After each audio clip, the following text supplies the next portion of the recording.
So here we have Rex, this guy here who is our main protagonist of the story, and his blade, Pyra. Then we have on the left side of the screen, we have Nia and her blade, Dromark.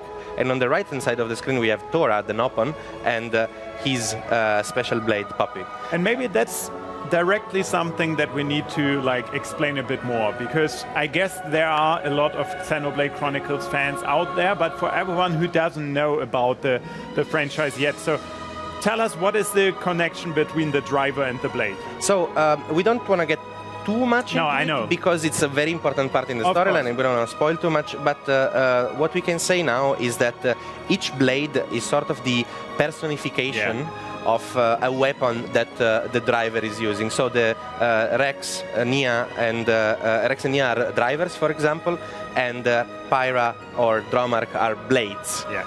So these are, as I said, these physical representation of the weapon that the drivers are using.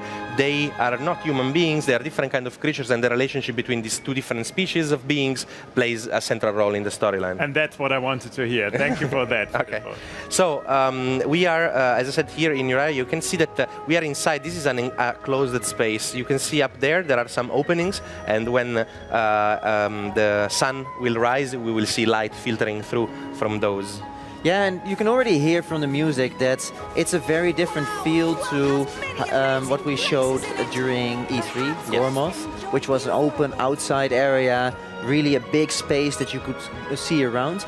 And here it is very much an enclosed space. The music reflects it. The mood is a bit darker, but it's very melancholious. Yeah. Yes. And this area just is so vastly different, but also very, very beautiful. Yes. So over the course of this hour of gameplay, we're going to focus specifically on gameplay, because the battle system has changed a lot compared to previous Xenoblade Chronicles games. It's much more streamlined. Everything is at the touch of a single button. Everything is either on the right or on the left Joy-Con, just one button away. But we have really a lot to go through. So I'll get right away into the battle. For this first battle, I would ask the viewers to focus on the lower right corner of the UI. And here we see all of my abilities, one of which is already charged, the other two are not active. I will approach the enemy and I will start attacking automatically, and you will see that the arts will start charging every time I swing my sword. Go for it. Yeah, so at first sight there may not be so much change compared to how previous Xenoblade games worked, in the sense that you have an auto-attack pattern, you can walk around to position yourself better for an enemy, and you can attack with the different arts of a character, like what Filippo just described is shown in the bottom right corner. Exactly, so each time I auto-attack, you'll see the white damage, and I attack in cycles of 3. So Rex will swing his sword 3 times and doing an increased damage with each swing. If I press one of the buttons on the Joy-Con, so you see those 3 arts that I have on the lower right, Anchor Shot, Sword Bash, and double spinning it. Exactly. They are simply the X, Y, and B button on my right Joy-Con. So I press and I execute my art. And you see that then on the right corner where the A button would be, there's this Roman numeral 1. That's because auto attacks charge normal arts, and the normal arts that I'm using charge these special elemental arts, which I'm actually gonna show you now that this Piranhax aggroed us. So actually it's been reset, so I'll just charge it up again and show it to you again. Yeah, so basically you're using the normal arts to charge up the elemental art, like what is now, and that's the heats that we're seeing. Exactly, so now I'm gonna press the A button, and if you actually look at Rex and Pyra, look at where the sword goes when I'm pressing the A button now. So Pyra uses the sword, I press the B button in time, and I apply an elemental effect to this Piranhax. Actually, his weakness is fire. We can see that where you see Prom Piranhax, there is a fire icon on the right. That means that this enemy is weak to fire. Also, you will notice that oops, I'm swimming now. You will notice that when I'm moving, I am not attacking. This is unlike previous Xenoblade Chronicles games in which you would auto-attack even when you were moving. This is because positioning plays a much more plays a very big role in Xenoblade Chronicles 2. And what I find interesting about this is that positioning has always played an important role in Xenoblade games, because you have attacks like the Sword Bash that are stronger from the back, or Double Spinning Edge, which is extra damage from the side. But in Xenoblade Chronicles 2, by having this system where when you move, you don't auto-attack, and when you stand still, you do increasing damage during auto-attacks. Yeah. You constantly have to balance between being active or repositioning yourself to do more damage in the future. Yes. Also, the healing system has changed in the sense that Xenoblade Chronicles games were not always. I mean, the healing part was they didn't want to focus. We want people to focus on the action, so the healing was always very particular, not the classic healing spell that you have in another RPG game. So in this game, you literally pull potions out of the enemy. So if I press the X button for the anchor shot now, you will see potion literally flying out of the enemy. And Nia, who is right now more healing oriented, will automatically go and run to touch one of the potions if my characters are low on health. But I can do the same. I can just run and pick up the potion and heal my characters, but I will not attack in that moment. So this is a pattern that we start to see with many of the systems of Xenoblade Chronicles 2. There is always a cost. There is always a price to pay for everything you do. Yeah, but at the same time, what I think the game does very well is that it makes this trade-off very visual. Yes. When you walk, you see that your character is not attacking. When you attack, you see that your character is not walking.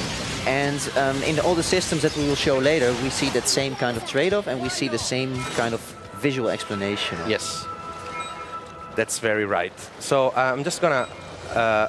well, sorry, I need to collect. It's loot, I have to take it. Of course. So I think now we have explained a bit of the, let's say, lower right part of the UI, as I was saying. Yeah. So the auto attacks charge normal arts charge elemental arts, which can be leveled up to level 4 if I just don't press the button and just wait to keep charging them. Yeah, and you will see that it goes from Roman numeral 1 to up until 4. Yes. So it again is very easy to see at which level you are at. Exactly. And now we focus on the lower left corner of the UI, where you see that I don't just have Pyra as blade for Rex. I also have Kaibyaku and Kisaragi. And you can see there are 3 blades, 3 different weapons, as you can see from the icon: sword, spear, and great axe, and 3 different elements: fire, wind, and ice. So you will see that as soon as I start attacking, the non-active blades will start charging up, and they just charge up over time. See the pink bar on their icon? I just need to wait long enough, and they will become active. And until that, Pyra, of course, is active. So yes, you're still very much using one of your blades. Yes, exactly. And I am still, of course, performing my combos. By the way, if I press an art button just after a auto attack, you will see this blue circle on the screen, right? So now, for example, this means that I comboed the art with the auto attack, so the elemental bar will charge up faster. But anyway, back to the lower right. Now the lower left. The lower left. Sorry. Yeah, no the other arts are active. The other blades are active. So I just press, for example, right.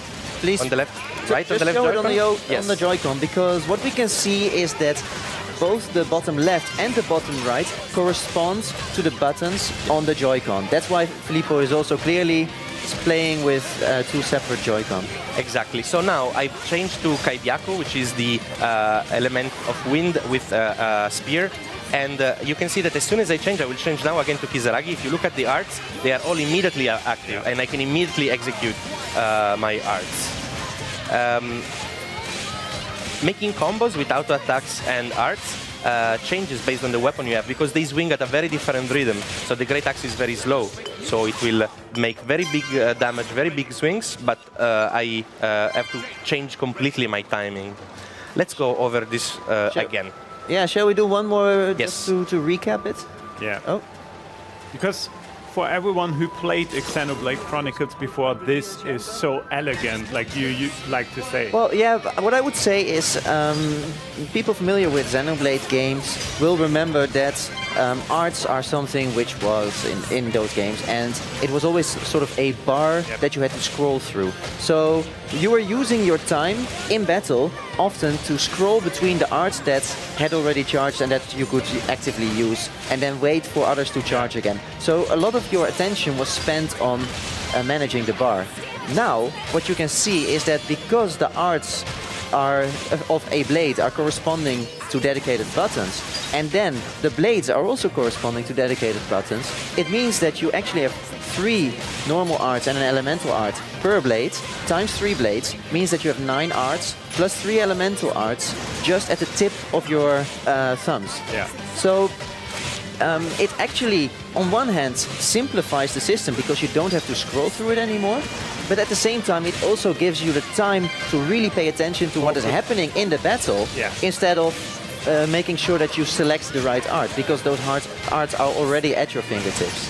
And in that sense, it both simplifies it or streamlines it, but it also deepens the strategy because you have more time to think and to pay attention to the battles. That's true. And on top of that, it really feels like a dance. And I'm really always watching the characters fighting this time instead of watching for bars to load, because I can clearly see them lighting up. I don't need to focus my attention on them. I'm always focusing on the battle. I never have to look away from the action, basically. So, something else that I wanted to show you. Let's do just one last fight over here.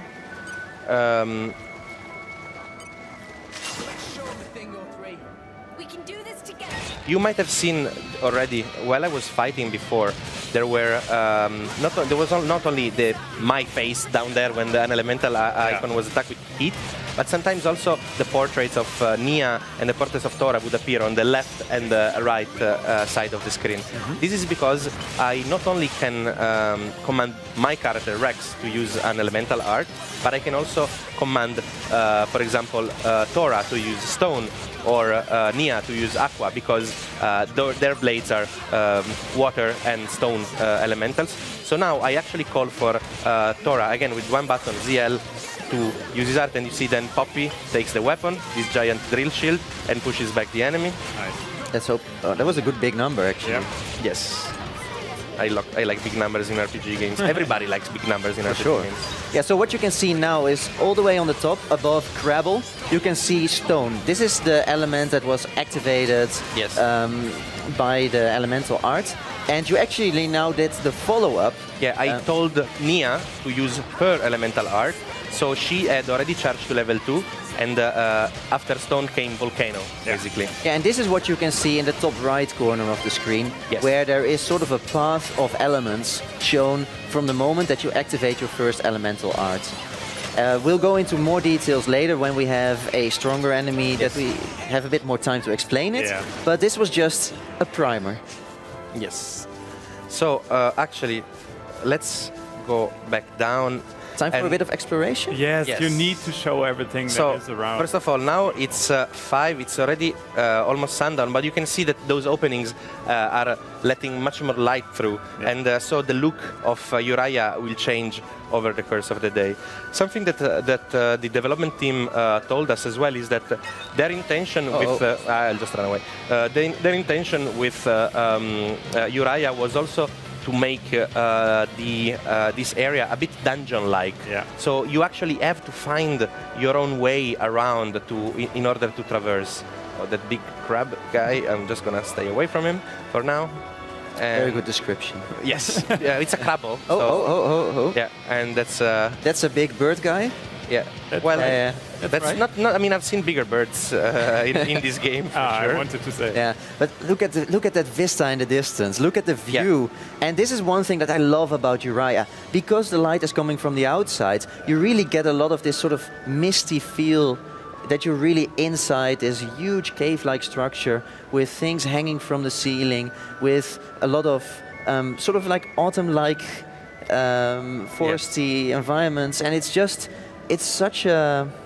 a feeling you get a bit silent. You just want to listen to the music. And it also gives you the feeling of being very, very small compared to your surroundings. Yes. The sense of scale is always a big thing, knowing Xenoblade Chronicles games. Also in the first one, you might remember like you're just walking on a plane, attacking like a cow-like enemy, and then all of a sudden a gigantic thing comes in and just look how the lighting is now changing because the sun is going down. The sun is going down, so it's the light is changing from is going away from the openings.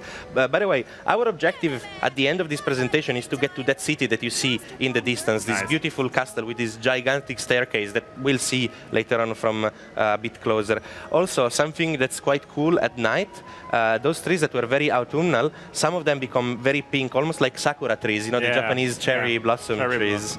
And it looks really magical, I think. So let's move on, and let me just move the camera again, and let's take a good shot of everybody here. So we keep everybody in view, and the music as well is really nice. Oh, this guy, so you're basically, because we just want to show a bit of the exploration, you're skipping and trying to run away from enemies that try to attack you, right? Because we've already focused a lot on the battle system. Exactly. And we will do so more later. So actually, my objective now is to get away from this enemy first. Well, as the name says on top, he's smart. All right. So we are here at the Farlane Central Pools, and I really like this big tree. And these guys, for example... And also those massive pollen just lying around there. Which shines brighter at night. Yeah. This guy, for example, will not attack me unless I attack him first. I mean, he looks a bit like... He looks like a herbivore, right? Kind of. Or I mean, he doesn't look very hostile. He looks cute and nice. And there are other enemies that, as you saw, as soon as they see me, they will attack me. In previous Xenoblade Chronicles games, there were icons on top of the enemies that pointed out if the enemy was naturally hostile or how he would attack the party. Here, that's not there anymore, but that's a specific choice made by the development team because they really want people to focus on exploring and remembering and learning by doing, learning by being in the world, basically, which enemy will attack you, which will not. Of course, these guys don't look very menacing. When you have like a big piranha with a full set of teeth looking at you, you know that probably the guy will attack you. So then it's time for a detour. But I think now it's time to walk over there because there is this question mark. Yeah, this is an optional quest. It's a side quest, and in this case, this side quest will automatically trigger as I approach, because these are probably the worst mercenaries in the world of Xenoblade Chronicles 2. Yeah, this is great. Well, they are surrounded by Ignas, this kind of lizard people. Well, are you okay? Rex is a kind guy, he just wants to help out. So Nia also, she's very much more into the action and doing instead of talking, so we'll take care of it. I got the quest, gotta start somewhere, aptly named. And let's set it as active, sure. And immediately we will start the fight with these 3 Ignas that are attacking us. And what you can see here is that 2 of the Ignas are attacking Rex, and you can see that with the 2 orange indicators, whereas one of them is attacking Tora. And we want actually Tora to draw more attention because he has much higher health and also he's the tank of our party, basically. And you see, I lost the aggression of this enemy. Everybody's on Tora now. At the moment, sometimes Nia does too much damage, so she gets the aggression of the enemies. But at the moment, Tora is configured as a tank. He's more prone to this role, tank meaning getting all the hits and letting other people do the damage, so the healer can focus on him. And what's interesting is that the roles of these characters, the fact that Nia is a bit more healing oriented and more damage oriented, and Tora is more tanking oriented right now, they of course depend on the aptitude of these characters, but more than anything, they depend on the blades that I have equipped to the character. So because different blades bring different arts, like we saw before, I could have equipped blades that are more tanking oriented, for example, and I could make Rex become the tank instead. Or I could equip blades that are more healing oriented, and I could help Nia with healing. For example. So you really have the freedom to customize each character and each playstyle really to suit your needs. Of course, really if you want. If you want, of course. Yeah. So let me go. what you can see again is auto attacks are charging the normal arts. Normal arts are charging the elemental arts, and then when we use the elements, we can switch between different blades to get a good elemental combo going. And I was telling before that there is this system of trade-offs. No, you do something at a cost. Now, for example, I could start with a level 4 because I charge it up to the maximum level, so it will do a lot of damage. I will do it now, and I will get a nice scene as well with Rex and Pyra attacking together, and hopefully a big number, of course. of course. Well, I just destroyed him because he was almost dead, so the guy is gone now. So now we just complete the quest. That's another problem sorted out. There is obviously dialogue in the game. Some of the side quests, they are not voiced, but a lot of the game is voiced. Yeah. Basically, what happened, I'm just going to skip through the text a bit quickly for the sake of time. But what happened is that they are bodyguards. They were hired by an employer to protect him. They lost their client, basically, and now we have to find their client. So as I said, really very poor mercenaries here. There's also always an element of humor. Of course, there are serious themes, serious topics, but also an element of humor always in Xenoblade games. So let me just get rid of this guy, because I mean he's already here, and he disturbed me while I was talking. Yeah, he was I'm not gonna forgive him. And he was like, man, I think I need So maybe you to can explain something about the break and topple system, Philippe. Yes, Because that's one of the things that we know back. from previous Xenoblade games, but which comes back in a more expanded way. Yeah. So break, topple are statuses of the enemy, like you see now. Basically, for break, you sort of damage their armor. So you have arts that put the enemy in break status for a very short time, and during that time you will do a little bit more damage. From break, if an enemy is in break, I can press anchor shot and have a topple effect. So the enemy will fall on the ground and will stop attacking and will get more damage. This was present also in previous Xenoblade Chronicles games. Now there are two new layers. After topple, I could launch, and I will try to do it now actually. You can switch, yeah. So I have Kizaragi as power swipe, which launches. So launch has this effect where the enemy is on the air and starts rolling. And there is a fourth layer, which is smash. When the enemy is in the air and rolling, I can smash him down to the ground for increased damage. And one thing that I really loved about how you triggered this is that it actually shows what we have just been saying before. Because what you did was you used an art with Pyra to create the topple effect, and then you switch to a different blade and immediately use one of their arts because to create a launch effect.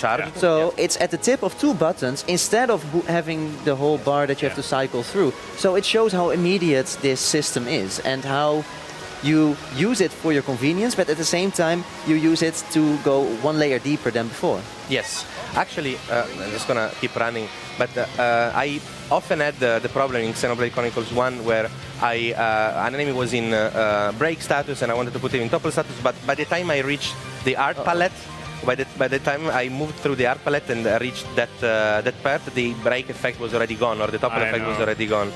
So let me just go out of the combat here for a moment, or not. This guy is ranged. He has a bow and arrow, so that's a little bit further. He's very persistent. Yeah, he really doesn't like me. Wow. He still has you marked? Yes. Well, maybe you can walk a little bit beyond. I mean, I think we might be back there at some point. No, he's on the other side of the lake. Just walk away. Yeah. So. Okay. Finally. Well, at least it gives us again another beautiful view. Yes. Of Araya. So, again, we start to see more this giant staircase and the city. The city is called Fonsamima, and that's where we want to go. But first, I said before, the developer told us that this area has a bit of a dungeon-like element. Yeah. So I already triggered some of these events in order not to show story cutscene that would spoil people. So the very first time that I got to this lake, that gate in the distance was closed. And the level of this lake was much higher. This waterfall was not a waterfall. It was actually blocked by some logs. what I did was a skill check. So my blades have certain skills that are innate abilities that they have.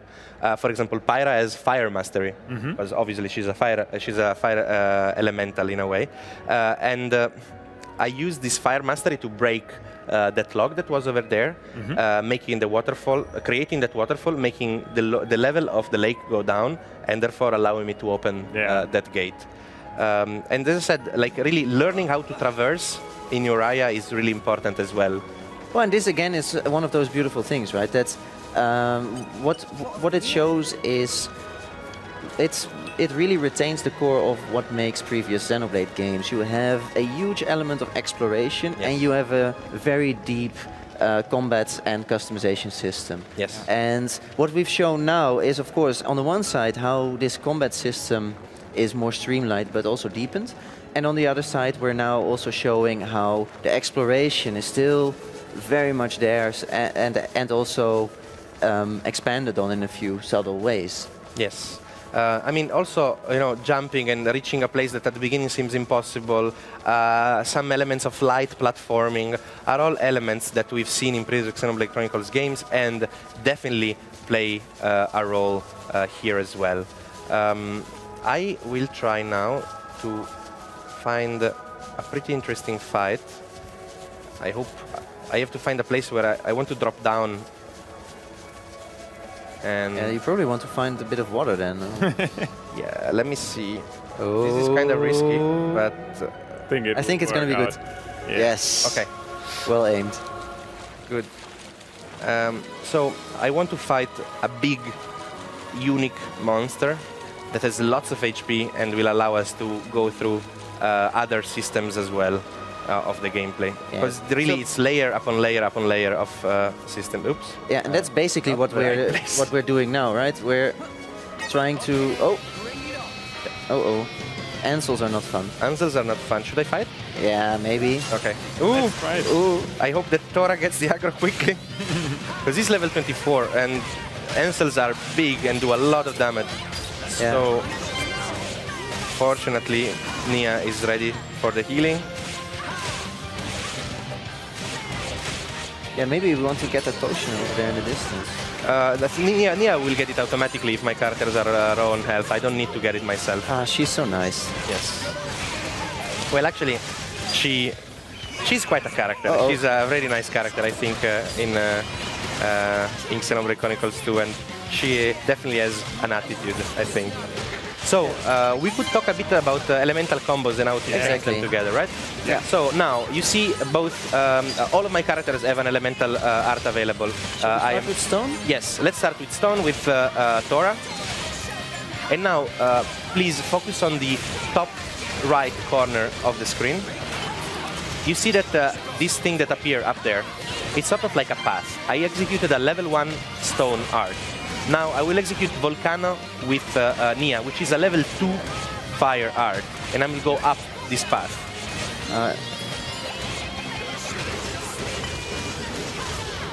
Oh, he died. But we're going to see it with the next enemy. Yes, exactly. We're on our way to the enemy that will really allow us to go in depth about that, because it's a very strong enemy. I think you have to probably go. No. I cannot go up from there. I have to go around. Well, then let's just explore a little bit more, right? Yes. Oh, this is a Brog, which is those gigantic poisonous toads. Yeah, you have a bit of a feud with them, right? Yeah, I don't particularly like them because they apply a lot of very nasty effects on the characters. This that looks like a beautiful flower is actually a gigantic carnivorous plant that will pop out from the ground and try to eat us. So let's move away from that too. So there's enough hazards around. Yes.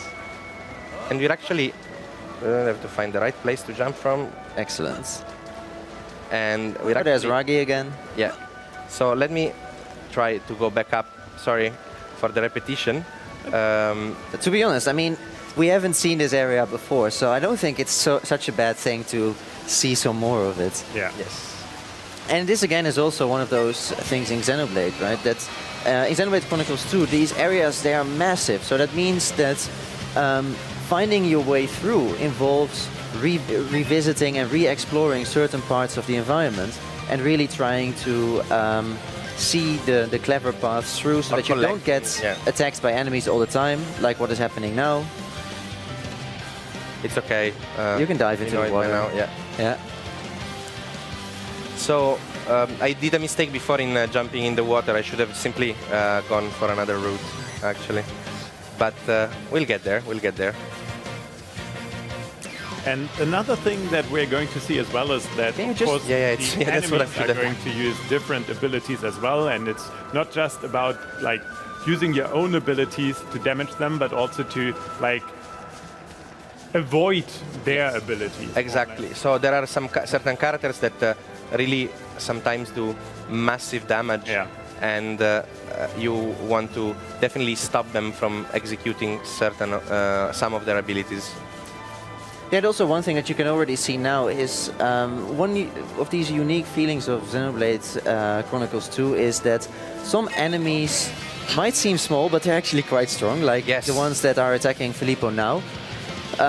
But also, you always encounter these massive enemies, these very intimidating big enemies, and it gives you sort of a sense of humility in the place where you are.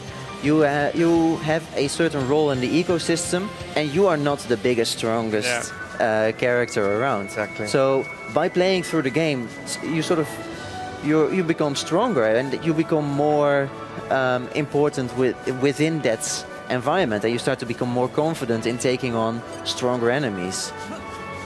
Like for instance, Filippo Here it is. now at the point where he's confident enough to take on the cunning Saggy. Which is a level 24 unique monster, so of course it will do a lot of damage, but also he has enough HP, so you see him scratching on the ground. Yeah, with he's his going feet. to use that more. Yes, definitely he's going to use that. We saw it earlier. All right, so let's just go for the full cycle now. We start on the bottom right corner using arts to charge up elemental arts. Yes. And what I want to do is stop this enemy from using blowdown. He has this ability where all of my characters fall on the ground, they stop attacking, they lose their turns, they lose their chains, and it's just then generally an overall very nasty thing. Yeah. So my first objective is to stop him from using it. You see how we pushed away Nia completely. So to do that, I need to charge up my elemental arts. My objective now is to charge up my elemental art to level 3. Which So I guess you could already maybe switch to Kaibaku. It's just because Nia is faster in like the swing of the sword is faster, so I'll charge up as much as I can with her. So now I'm at level 3. Let's try to start this. So level 1 stone with Thora. There you go. Now level 2 fire Volcano with Mia.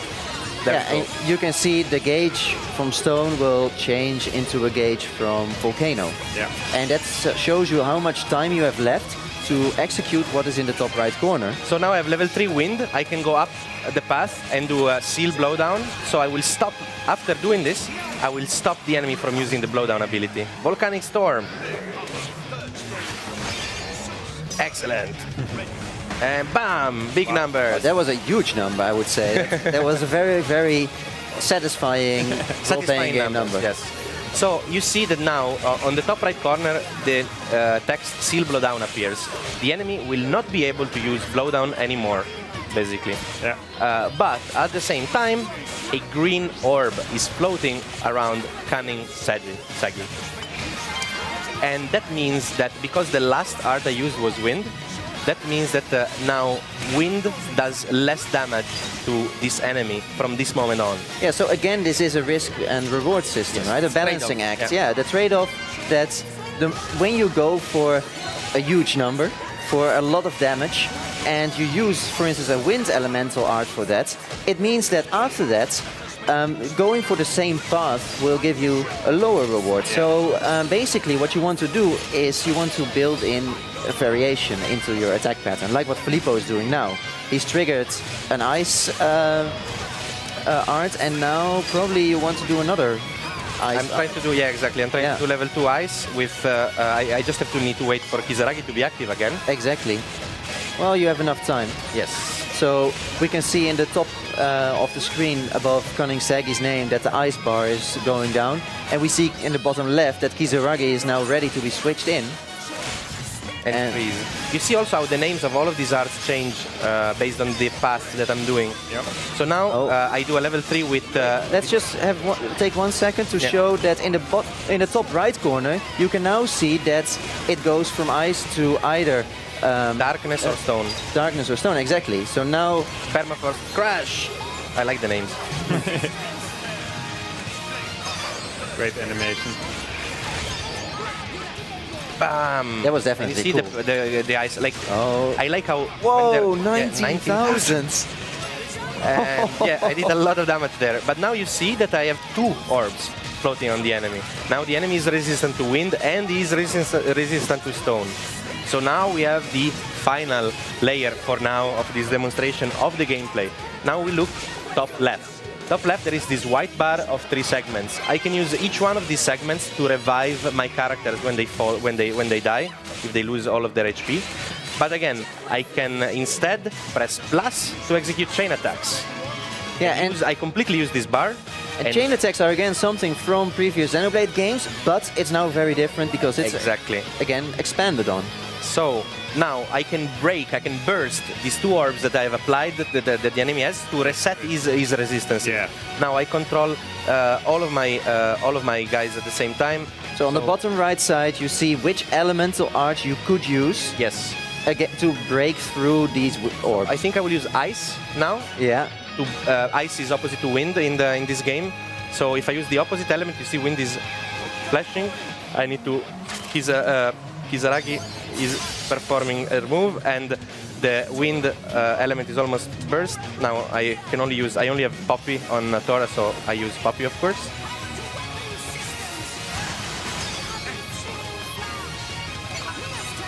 And I use now fire.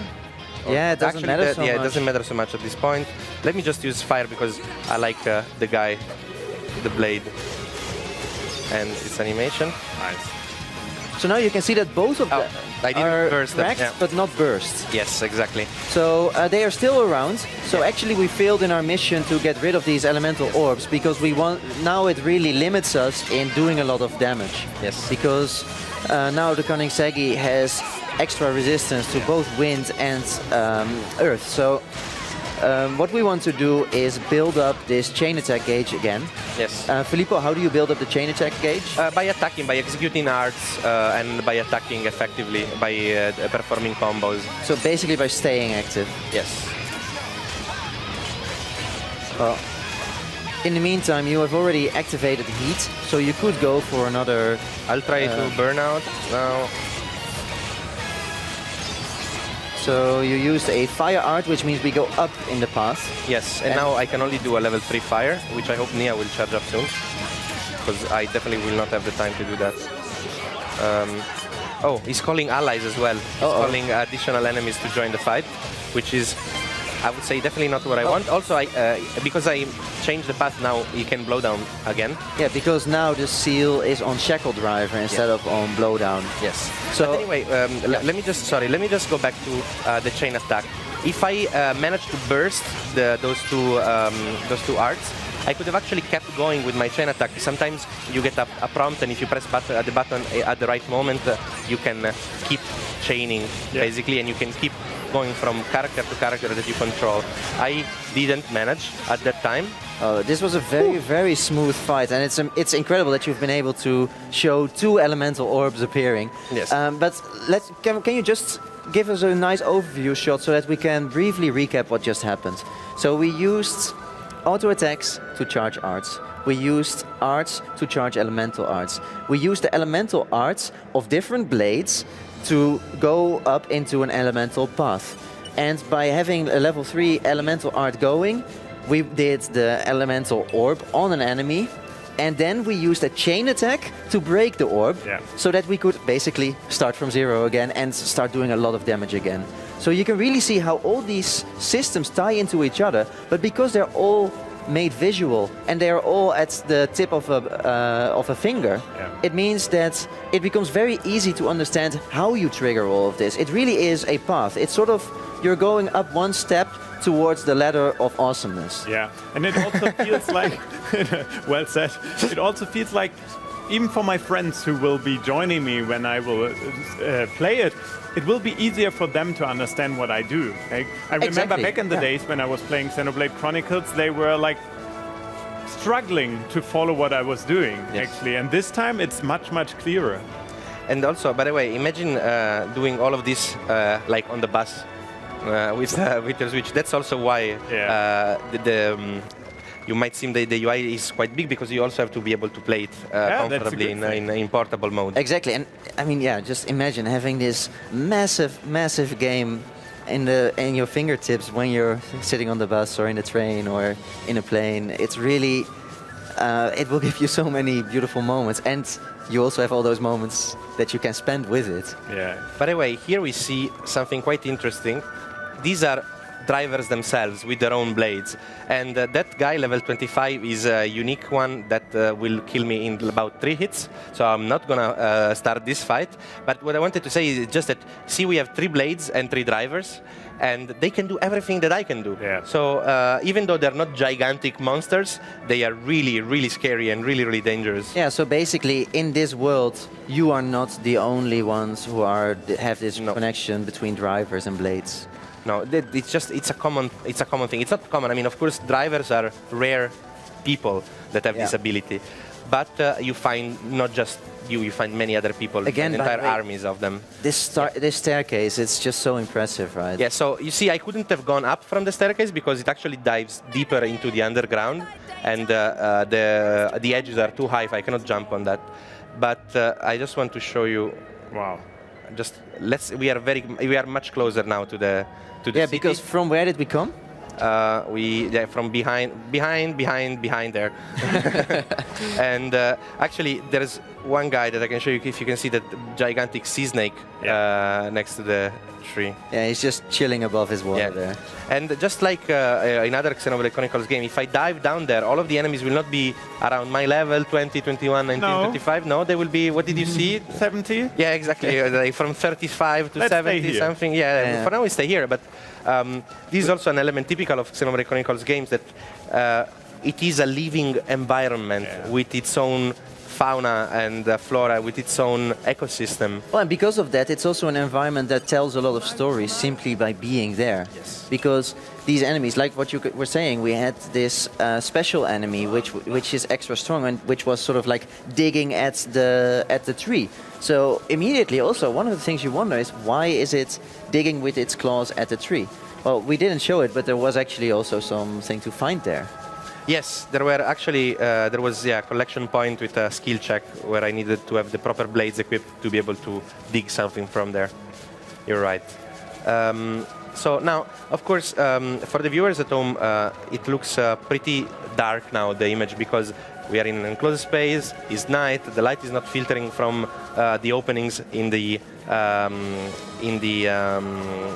Titan, but it's really to create this moody atmosphere. You see, like this would be the big opening that filters, that has lots of light. Yeah, it would be completely bright during the day, and it dims off during the night. And what I personally like about it is that for me it also gives this feeling that not only are we inside a living environment, but also this Titan itself is traveling. Absolutely. Also, yes, he's moving, and you know, the sea of clouds on which all of these creatures are floating has tides that change. They go higher and they go lower, so you could really actually have different parts of an area that become explorable.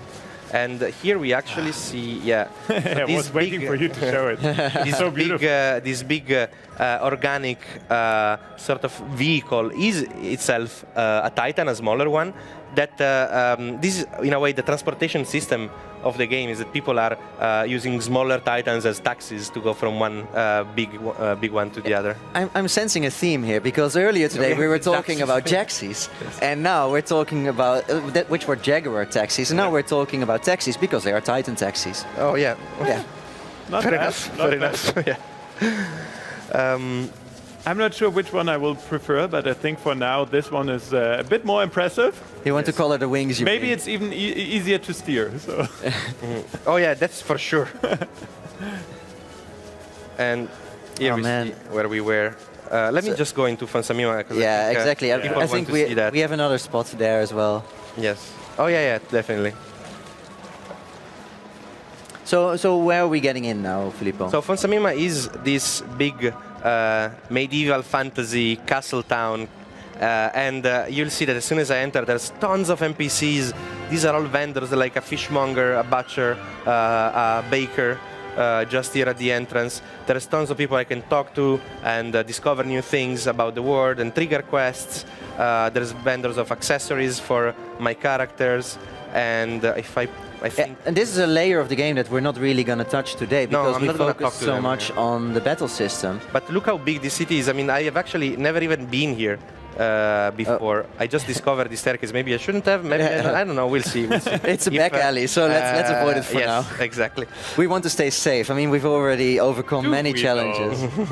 I mean, we've already overcome For now, yeah. very, very dangerous enemies. So let's just go So for the safe there's, route now. And we want other players to explore it by themselves. Exactly. See, then you have characters talking to each other. There's you see all of these posters on the walls, Yeah. and that's because this is a theater. Oh, And if I talk to the people around here, they will talk about, this one yeah. actress in this, and she's a stunner. Yeah. so this is something that Filippo never showed to me even. I want to keep some surprises, not just for the viewers, but also for you. You know, like I want to keep you on your toes and have you sweat on, like, oh, is he going to do something we're not allowed to? No, that was actually a beautiful thing. It's really cool. So here we are at the top Oh, yeah. of Fonsamima, with this big, gigantic gate behind us, and it's just midnight now. So, the version is, by the way, it's not finished. Obviously, the game it's still being developed by our developers in Japan, by Monolith Studios, and They're working hard to get Yes. it done in time, and it's shaping up beautifully. Yes. I mean, I was so excited that we were able to show Uraya because it is such a different feel than what we've shown so far with Gormoth, and at the same time, it allowed us, and mainly Filippo, of course, to go into this detail of the layered combat system. Yes. And here we see, actually, if you look far into the distance, that's where we came from. This is the big staircase that we saw in the distance. Yeah. And here we are at the top of Fonsamima.